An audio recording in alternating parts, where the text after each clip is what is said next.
முன்னிட்டு கிறிஸ்துவ சமூக நீதி பேரவை கிறிஸ்துமஸ் பெருவிழா ஒவ்வொரு ஆண்டும் நாம் நடத்தி கொண்டிருக்கின்றோம். இந்த வருடமும் இந்த இடத்தில் சிறப்பாக நடைபெற ஒத்துழைத்த அனைவருக்கும், குறிப்பாக இந்த நாடு நலம் பெற ஆண்டவர் இயேசு இந்த பூமியிலே பிறந்தார். மக்களுடைய பாவங்களையும் மக்களுடைய துன்பங்களும் மறைந்து மக்களுக்காக வாழ்ந்து மரித்தவர் ஆண்டவர் இயேசு.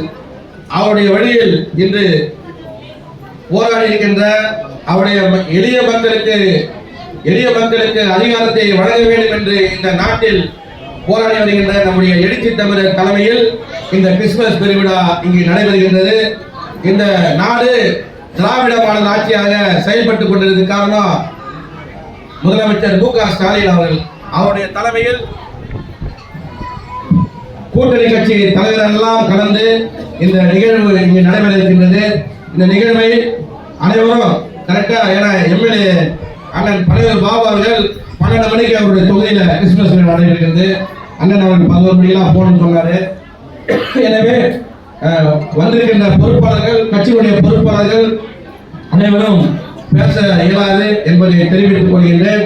நேரடியாக நம்முடைய கிறிஸ்துமஸ் பேருரையாக கூட்டணி கட்சியின் தலைவர்கள் மட்டுமே உரையாற்ற இருக்கின்றனர். முதலாவதாக வந்திருக்கின்ற அனைவரையும் நான் வருக வருக என வரவேற்று உங்கள் அனைவருக்கும் என்னுடைய நன்றியை தெரிவித்துக் கொள்கின்றேன்.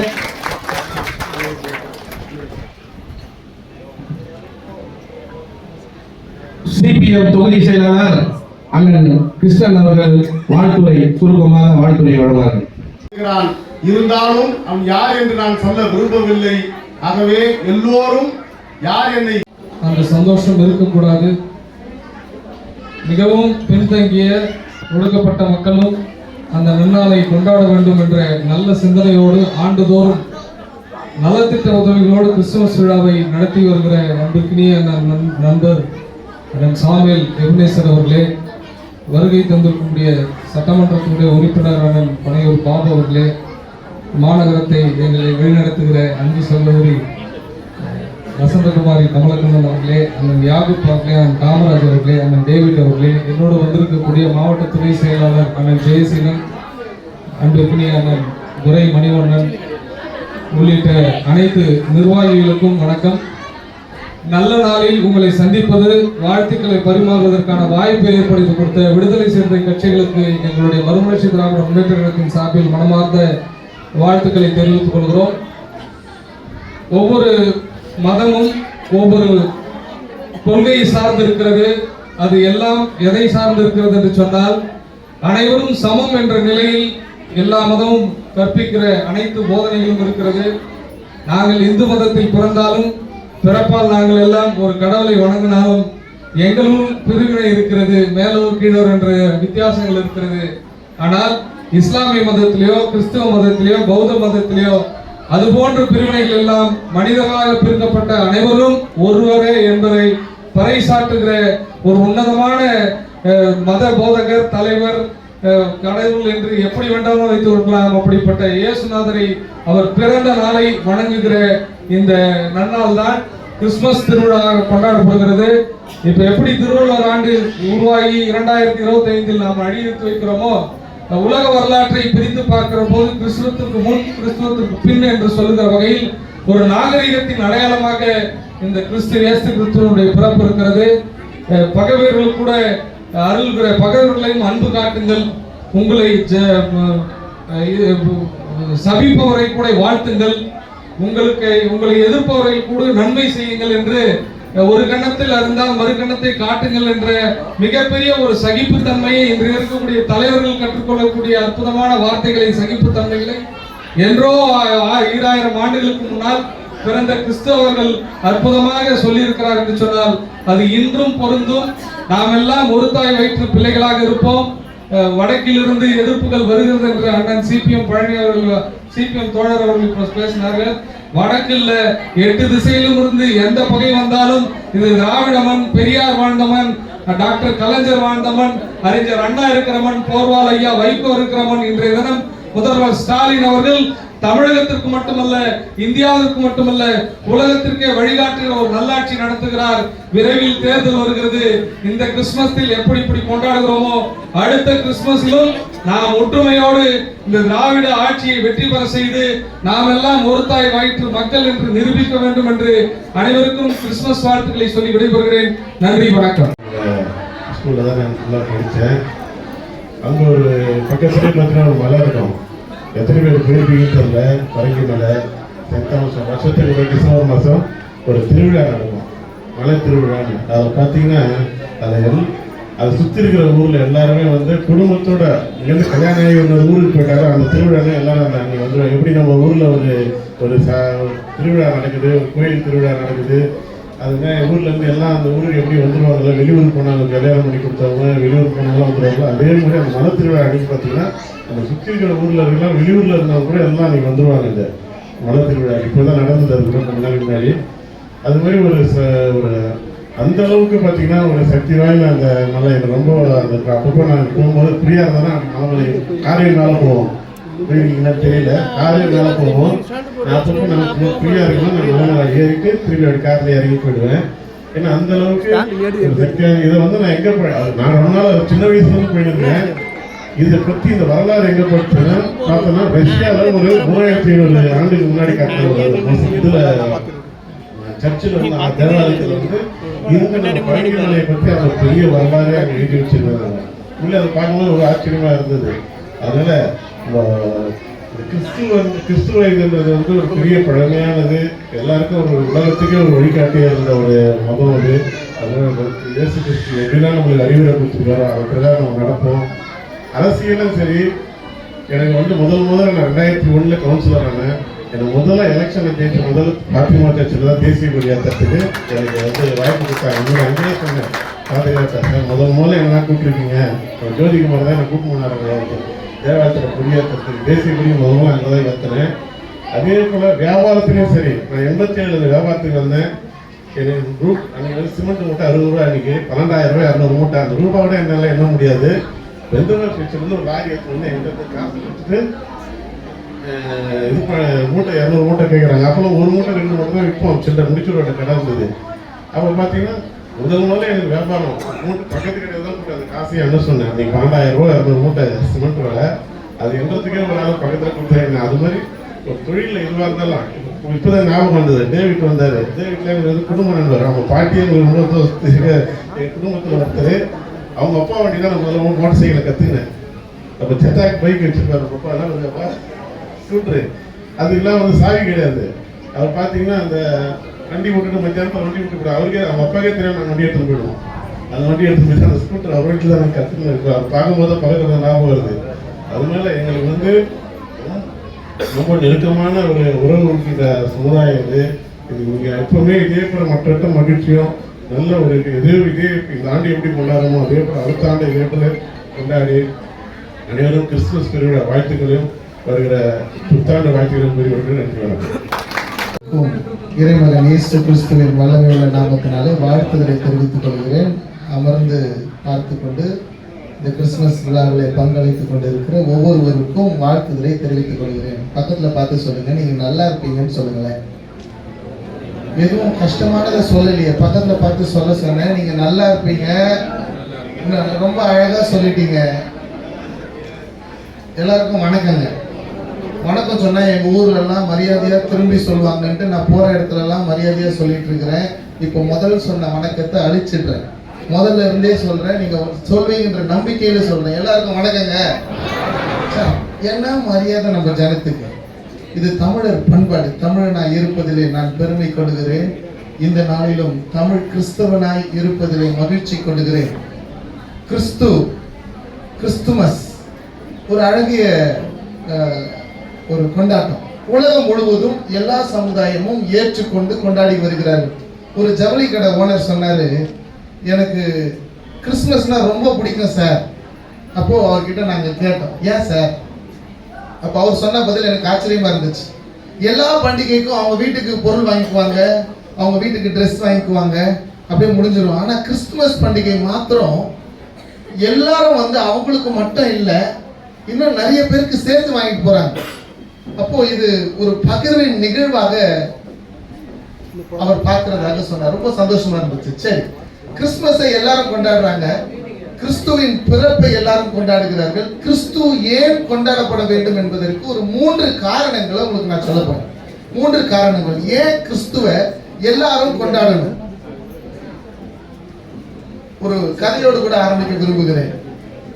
பி.கே. மகானந்தியா என்கின்ற ஒரு மனிதர் இந்தியாவில் இருந்தார். அந்த மனுஷன் ரொம்ப அழகா படம் வரைவாரு.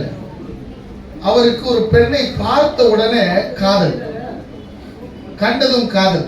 யாருக்கு? பி.கே. மகானந்தியாவுக்கு. அவர் அந்த ஓவியத்தை வரையும் பொழுது அந்த பெண்ணை பார்த்து வரைந்திருக்கிறார். அந்த பெண் ஸ்வீடனை சார்ந்த ஒரு பிள்ளை. அந்த பெண்ணை பார்த்ததும் அப்படியே அந்த வரையும் பொழுது அவருக்கு ஒரு காதல்.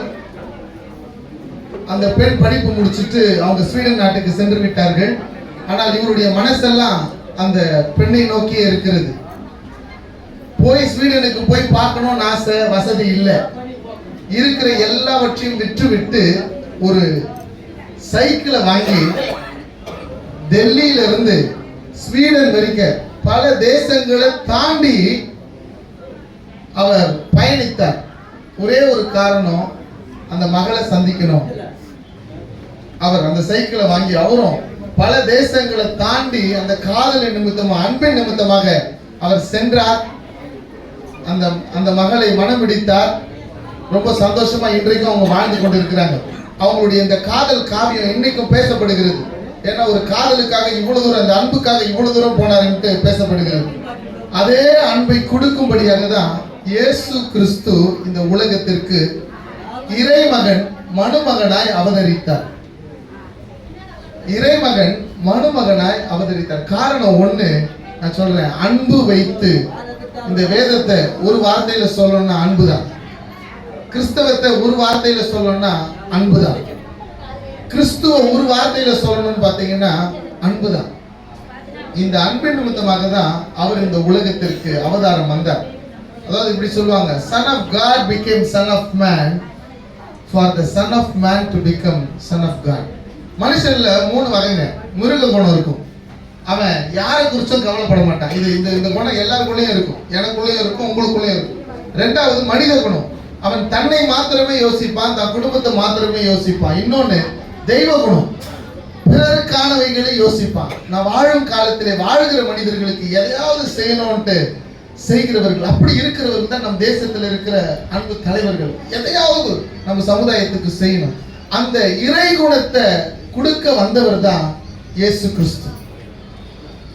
இறைமகன் மனுமகனானா மனுமக்களாகிய நாம் இறைமக்களாக மாறும்படியாக. மிருக குணம் இருக்கும், மனுஷ குணமும் இருக்கும்.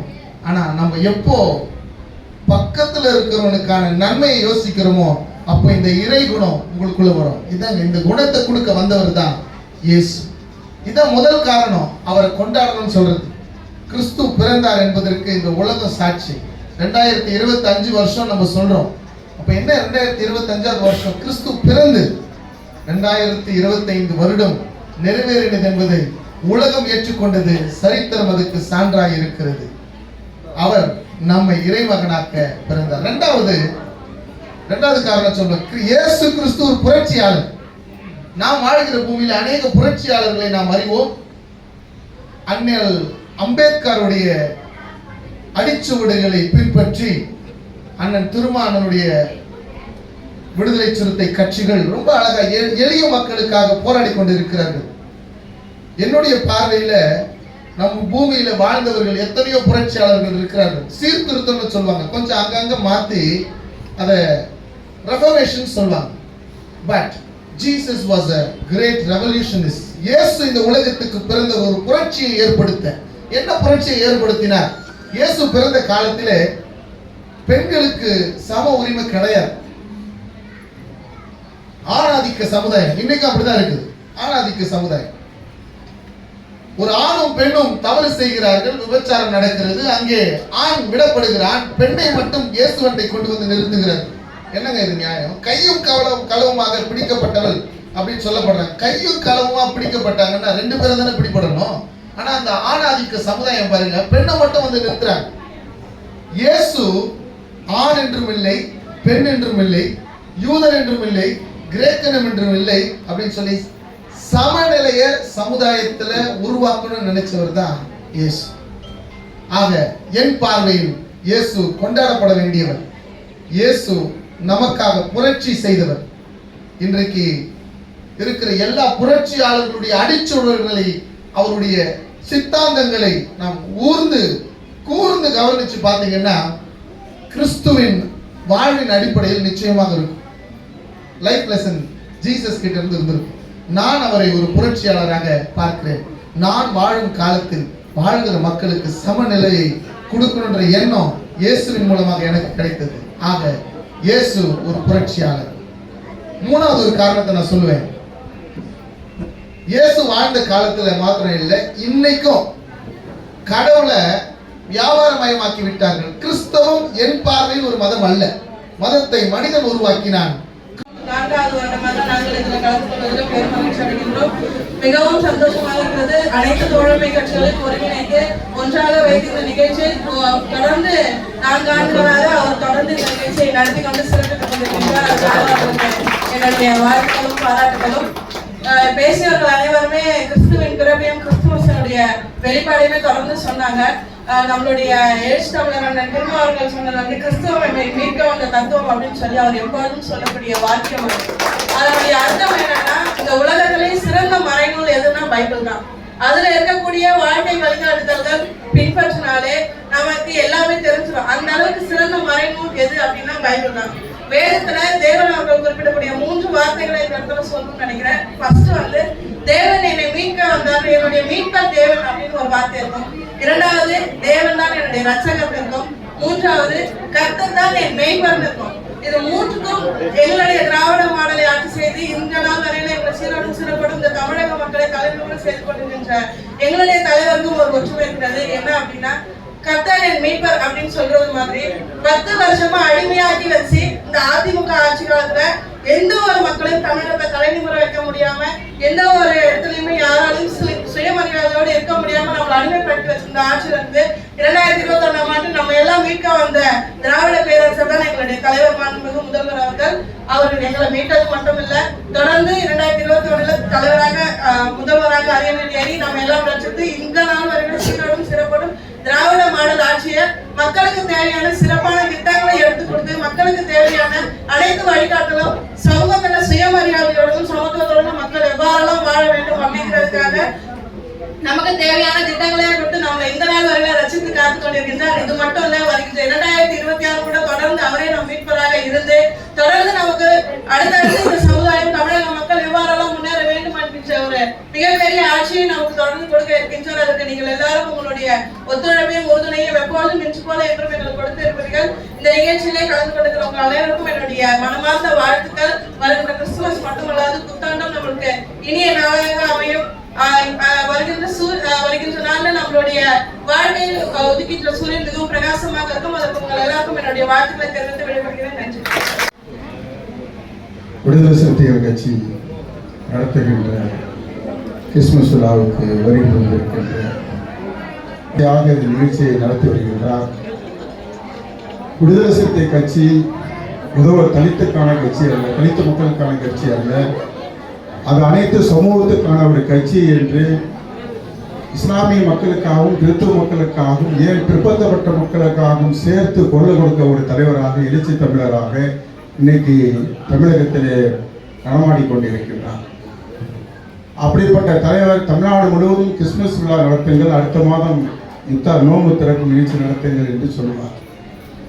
ஆகையால் அவர் பல கோயிலுக்கு போனாலும் அவர் மரியாதையை ஏற்றுக்கொள்ளக்கூடிய ஒரு தலைவராக இருந்து கொண்டிருக்கின்றார். அன்புக்குரிய கிறிஸ்துவ மக்களுடைய சகோதரர்களை, யாக்கோப்பாக நிற்கக்கூடிய நான் கிறிஸ்தவத்தினுடைய கொள்கை கோட்பாடுகளை இயேசுநாதரை நான் ஏற்றுக்கொள்ள வேண்டும். எங்க நபி முகமது நபிக்கு முன்பாக வந்தவர் தான் ஈசா நபி என்று சொல்லக்கூடிய இயேசுநாதர் அவர்கள்.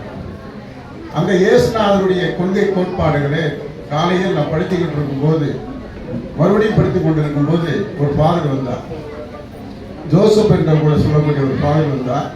நீங்க என்ன செய்து கொண்டிருக்கீங்க கேட்கும் போது, திருக்குறான் என்று சொன்னால் பைபிள் போல கிறிஸ்தவத்தில் பழைய ஏற்பாட்டு போல ஒரு திருக்குறான அத்தியாயத்தில் மரியம் என்ற ஒரு அத்தியாயம் இருக்கிறது. அதை சொல்லிவிட்டு நான் விடைபெறுகிறேன். மரியம் என்றால் இயேசுநாதருடைய தாயார்.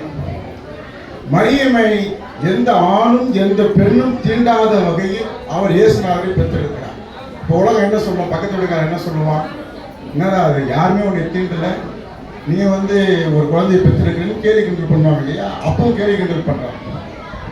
அப்போ ஒரு எல்லையில போய் அவங்க பல விஷயம் உங்களுக்கு தெரியும், குழந்தையை பெற்றெடுத்து கையில் எடுத்துட்டு வர்றாங்க. அப்ப ஊர் மக்கள்லாம் மறுபடியும் அவர் பேசும்போது, நான் இன்னைக்கு விரதமாக இருக்கிறேன், பேச மாட்டேன், என் பிள்ளைகளுக்கு எழுதுகிறார். புள்ள என்ன செய்யும், குழந்தையா எப்படி பேசும், ஆனா பேசு, நான் இறைவனுடைய தூதராக வந்திருக்கின்றேன், அச்சமூட்டி எச்சரிக்கை செய்வதற்காக வந்திருக்கின்றேன் என்ற செய்தியை சொல்லும் போதுதான் மக்கள் நம்பிக்கை அடைகின்றார்கள். நாங்களும் நம்புகின்றோம், இயேசு வருவார், இயேசு ஈசா நபியாக வருவார் என்று இஸ்லாம் சொல்கிறது. இயேசு மறுபடியும் வருவார். பாலியத்தனை போன்ற போராட்டங்களுக்கு அவர் தான் விடையை தர முடியும், வேற யாரும் தர முடியாது. பாலியத்தனத்தை இறக்குவார், பிறகு உலகம் முழுவதும் ஆட்சி நடைபெறும். அந்த ஆட்சி தான் சுபசமான ஆட்சி. அங்கு ஏற்ற தாழ்வு பாலிடிக்ஸ் எதுவுமே இருக்காது, ஒரே சமமான ஒரு ஆட்சியை தருவார் என்ற நம்பிக்கை இஸ்லாமிய மக்கள் இருக்கிறது. அதே போல அண்ணன் சொன்னார் இறுதியாக, நான் கிறிஸ்தவ ஸ்கூல்ல தான் நான் படிச்சேன்னு சொன்னார். கிறிஸ்தவத்தை போன வருஷம் போன மாசம் இல்லை, இந்த மாசம் 16ஆம் தேதி கிறிஸ்துமஸ் நம்ம கொண்டாடிக்கிட்டு இருக்கிறோம். கிறிஸ்தவ ஸ்கூல்ல வடக்கில் என்ன செஞ்சான், குஜராத் எடுத்து மூடிட்டான். கிறிஸ்தவத்தை சொல்லிக் கொடுக்கலாம்னு சொல்லி அவன் கல்லூரி சொல்லிக் கொடுத்துட்டு இருக்கிறான். இஸ்லாமியர்கள் மட்டுமல்ல, கிறிஸ்துவ மக்களுடைய கல்லூரிகளை படிக்காமல் இவரை எதிர்க்கக்கூடியவர்கள் கூட என்ன செய்ய முடியாது, மேல வர முடியாது. ஏற்க அத்தோடி பசங்க எங்க படிக்கிறாங்க, மொடல் பசங்க எங்க படிக்கிறாங்க, எல்லாருமே கிறிஸ்தவ மிஷினரி ஸ்கூல் தான். எந்த மிஷினரி ஸ்கூல்ல இருந்தாலும், அதாவது இங்க ஆதரிக்கக்கூடியவர்களும் எதிர்க்கக்கூடியவர்களும் இஸ்லாம் இது கிறிஸ்துவ கல்லூரியோ கிறிஸ்துவனுடைய ஸ்கூல்ல தாண்டாமல் என்ன செய்ய முடியாது, அவர்கள் மேலிடத்துக்கு போக முடியாது. ஏனைய சமூகத்தை அடிப்பது போல் உங்களையும் அடிக்க முடியாது. அதனால விட்டு வச்சிருக்கிறான். ஏன் அடிக்க முடியாதுன்னா, தாம்பரத்தில் அடித்தால் ரோமபுரியில இத்தாலி என்ன செய்யும், எதிரொலிக்கும். இது அவங்களுக்கு தெரியும். வல்லரசு நாடுகள் எல்லாம் ஒரு கொள்கையை வகுத்து கொடுத்திருக்கிறான். கிறிஸ்தவ மக்கள் எங்கெல்லாம் பாதிக்கப்படுகிறார்களோ அந்த நாடுகளில் பொருளாதார விதிக்கு விதிச்சு வச்சிருக்கிறான். இந்த ஆற்றில் தெரிந்துதான் விட்டு வச்சிருக்காங்க. இருந்தாலும் கிறிஸ்தவத்துடைய கொள்கையும் இஸ்லாமிய கொள்கை கோட்பாடுகளை முடிப்பதற்காக நம்முடைய தோழர், கம்யூனிஸ்ட் தோழர் வேதனையோடு சொன்னார். வடக்கிலிருந்து ஒரு கும்பல் வருகிறது, எச்சரிக்கையாக சொல்றாரு. தெளிவாக சொல்றேன், வடக்கிலிருந்து யார் வரலாம், நம்மளை எதிர்க்கக்கூடியவர்கள் யார், தமிழ் கலாச்சார பண்பாடு அனைத்து மொழி கலாச்சாரத்தையும் அழைக்கப்படுவர்கள் யார், RSS பிஜேபி தான். அந்த வகைராக்கள் தான் வருகிறார்கள். ஒருபோதும் மேடையில் இருக்கிறபடி இருக்கக்கூடியவர்கள் அந்த எச்சித்தமிழ் சொல்வதை போல பாரதிய ஜனதா கட்சி தலைவராக வரலாம், கவர்னரா வரலாம், எஸ்பியா வரலாம். ஆனால் RSS உடைய தலைவராக வர முடியுமானா வர முடியாது. அதை சிப்பனா பார்ப்பனா மட்டும்தான் ஆக முடியும். வேற எந்த இடத்துக்கு போனா என்ன சொல்லவும் போகலாம். நாளைக்கு 10 மணிக்கு முஸ்லீமா இருந்து 10:10க்கு, இந்துவா இருந்து 10:10க்கு ஒரு முஸ்லீம் வரலாம், முஸ்லீமுக்கு போகலாம். அது மாதிரி சர்ச்சில் பாதிரியார் ஆயிட்டாங்க, படிச்சுட்டாங்க, பாதிரியார் போகலாம். ஆனால் RSS தலைவர் ஆக வேண்டிய சொன்னால் அன்புக்குரிய தோழர்களே, மிகப்பெரிய ஆபத்து இருக்கிறது. மேயர் சொல்வதை போல ஒரு சடங்குக்காக நடத்தப்படுகின்ற ஆட்சி கிடையாது. யாரு வேணாலும் சடங்குக்காக இருக்கலாம், யாரு வேணாலும் பதவிக்காக இருக்கலாம். ஆனால் கிறிஸ்தவத்திற்கும் இஸ்லாத்திற்கும் இஸ்லாமியர்களுக்கும் திராவிட ஆட்சி தேவைப்படுகிறது.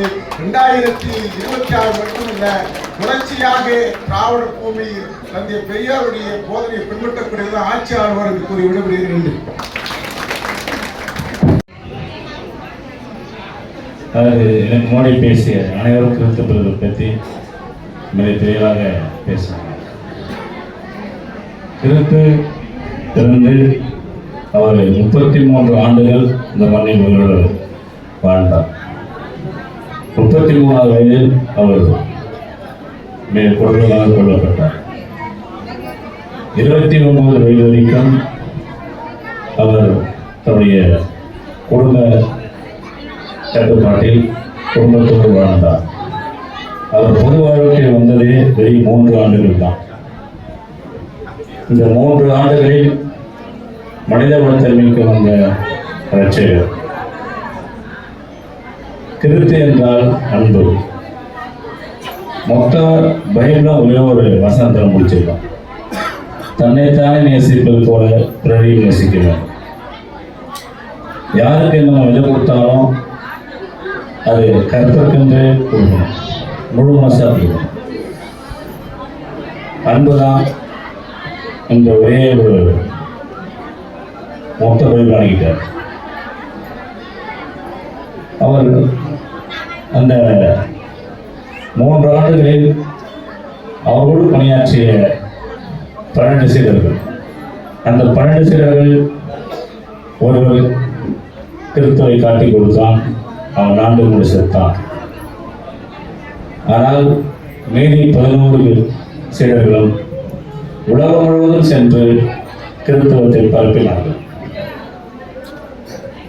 இப்போ நம்ம நினைச்சோம்னாக்க இப்போ கிளம்பி எந்த நாட்டு போனாலும் போயிடலாம். விமானம் இருக்கு, கையில் இன்னைக்கு செல்ஃபோன் இன்டர்நெட் இருந்துச்சு, உடனே வீடியோ காலில் பேசிக்கலாம் லைவா. ஆனால் 2000 ஆண்டுகளுக்கு முன்பு இது மாதிரி எந்த விதமான வசதியும் கிடையாது, என் சைக்கிள் கூட கிடையாது. ஆனால் கிறிஸ்து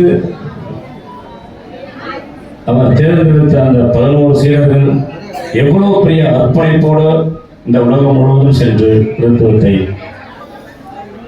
உபதேசித்தார்கள், பரப்பினார்கள். எந்த விதமான வசதியும் கிடையாது. என்ன சொல்ல போனாக்கா கடல் எந்த வழியில இந்த பூமி இருந்தது யாரும் தெரியாது. இந்த கடல் பரப்பு எப்படி அமைந்திருக்கின்றதோ நம்ம இமேஜின் பண்ணி பார்க்க முடியாது. இன்னைக்கு இந்தியாவில் கண்டுபிடிச்ச வாஸ்கோ ட காமா வரலாற்றை நம்ம படிச்சிருக்கோம். ஆனால் அதுக்கு முன்னாடி இந்தியா இந்த பூமி என்ன மாதிரி ஒரு நிலப்பரப்பை கொண்டு வந்தது என்பது நமக்கு யாரும் நம்முடைய அறிவிக்கே எட்டாத ஒரு விஷயம். அப்படி இருந்த சூழ்நிலையில இன்னைக்கு கிறிஸ்துவை உலகம் முழுவதும் பரப்பிய அந்த 11 சீடர்கள், அவர்களுக்கு மொழி தெரியாது. பல நூற்றுக்கணக்கான மொழி பேசக்கூடிய உலகம் சென்று இப்போ கிறிஸ்தவத்தை பரப்பினார்கள். ஏன் இப்போ இங்க நம்முடைய மண்ணிலே கூட சொல்ல போனால் தோமையார் இருந்தார். இதை தோமையார் மாவட்டம்னால இப்போ அந்த தோமையார் இங்கே வரும்பொழுது இங்கே யாருக்கும் ஆங்கிலம் தெரியாது. அதை கொஞ்சம் யோசித்து பார்க்கணும். எதுக்காக நான் சொல்றேன்னாக்கா, நாடு முழு உலகம் முழுவதும் கிறிஸ்துவ பரவிய பின்புதான் இந்த மனித உலகமே மீட்கப்பட்டது. நம்ம நினைச்சிட்டு இருக்கலாம், நீங்க தமிழ்நாட்டில் மட்டும்தான் இப்படி ஒரு சாதிய கட்டமைப்பு நினைச்சிட்டு இருக்கலாம், கிடையாது. அது உலகம் முழுக்க இருக்கு. இங்க நம்ம ஒன்றிய அரசு தான் இங்க நம்ம சிறுபான்மையர் சொல்ற ஒரு பெரும்பான்மைக்கு ஆதரவாக சிறுபான்மையை தாக்கணும்னு நினைச்சிட்டு இருக்கோம், கிடையாது. இது உலகம் முழுக்க அரச பயங்கரவாதம் உண்டு. அந்த எப்படி அரச பயங்கரவாதத்திற்கு எதிராக ஒரு பொருள் எழுகிறதோ அதுபோல்தான் கிறிஸ்துவ அந்த பிறப்பும் அரசுக்கு மிகப்பெரிய ஒரு அச்சுறுத்தலாக இருந்தது. சாதாரண அச்சுறுத்தல் இல்லை, மிக கொடூரமான அச்சுறுத்தல் இருந்தது. அதன் காரணமாக தான் கிறிஸ்து பிறந்த பின்பு 2 வயது குழந்தைகளை, நாடு முழுவதும் உள்ள குழந்தைகளை அந்த மன்னன் கொள்ள ஆணையிட்டான். அவ்வளவு குழந்தைகள் கொண்டு வைக்கப்பட்டது. கிறிஸ்து பிறந்தது பின்புதான் அனைத்து மக்களுக்கும் ஒரு வெளிச்சம் கிடைத்தது. அவர் கிறிஸ்து தாழ்மையை நமக்கு உபதேசித்தார். கிறிஸ்து நமக்கு பிறப்பின் மூலம் சகோதரத்துவத்தை நமக்கு தெளிவுபடுத்தினார். எப்படி மனிதகுல மீட்புக்காகவே கிறிஸ்து மண்ணில் பிறந்து இந்த மண்ணில் இருந்தார். நம்ம இறந்த மட்டும் இல்லாமல் உயிர் தெரிந்தார். அதை கிறிஸ்தவரோட அனைவருமே அதை விசுவாசிக்கிறோம். அதுபோலதான் எனக்கு கிறிஸ்து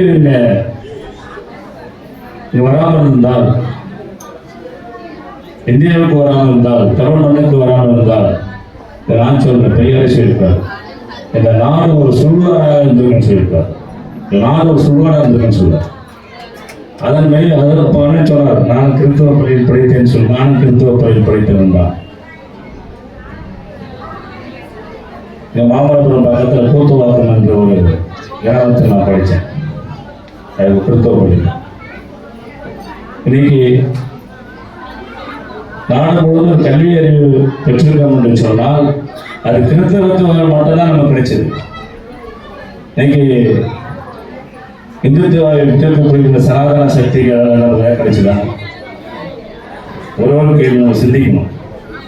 நான் சொல்றேன் என்ன, நீ கல்வி கேட்கக்கூடாது, நீ எங்களுக்கு அடிமையா இருக்கணும், நீங்க அடிமை தினத்திலே இருக்கணும், நீ அடிமை மட்டும்தான் இருக்கணும்னு சொல்லி தான் நமக்கு சொல்லித்தராங்க. ஆனால் கிறிஸ்தவம் நமக்கு அன்பை போதித்தது, கிறிஸ்தவம் நமக்கு சகோதரத்துவத்தை போதித்தது, கிறிஸ்தவம் நமக்கு சமநீதியை போதித்தது, கிறிஸ்தவம் நமக்கு மிகப்பெரிய வெளிச்சத்தை தந்தது. அதனால்தான் இன்னைக்கு இப்படி ஒரு அரங்கம் எடுத்து இதெல்லாம் நம்ம வந்து பேசுறோம்னா அதுக்கு காரணம் கிறிஸ்தவம் தான். அதுபோலதான் எப்படி கிறிஸ்துவுக்கு முன்பு கிறிஸ்துவுக்கு பின் என்று பிரிக்கிறோமோ அதுபோல இந்த தமிழ்நாட்டை திருமாவுக்கு முன்பு திருமாவுக்கு பின்பு என்று பிரிக்கிறோம். எப்படி நம்ம தோல்ல துண்டுபடக்கூடாது, காலில் செருப்படக்கூடாது. நம்ம ஒரு நகரப்பகுதியில் குடியிருக்கிறதால நம்ம நிறைய விஷயம் தெரியாது. நான் தமிழ்நாடு முழுக்க நான் பயணிச்சு கொண்டிருக்கேன். இன்னமும் அவ்வளோ பெரிய ஒரு வன்கொடுமைகள் நிகழ்ந்து கூட இருக்கு.